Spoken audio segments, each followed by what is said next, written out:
In this video, I will explain how to see all answers in Google Forms in a few simple steps. So first, let's head on over to the Google form. For me, I have it opened already.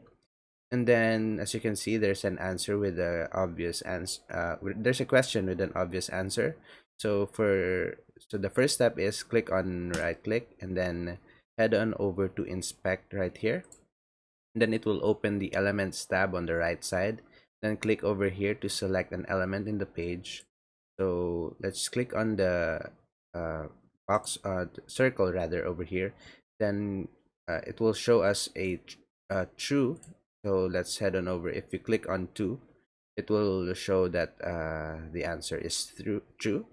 And then if you click on the second option, which is 3, and then it will show you false. So this is how you see all answers in Google Forms. Drop a comment below to let me know if this was helpful or if you need any more assistance. Your feedback is super important to me. Also, if you enjoyed this video, please give it a thumbs up and hit that follow button. Your support really helps in reaching more people who could benefit from this video.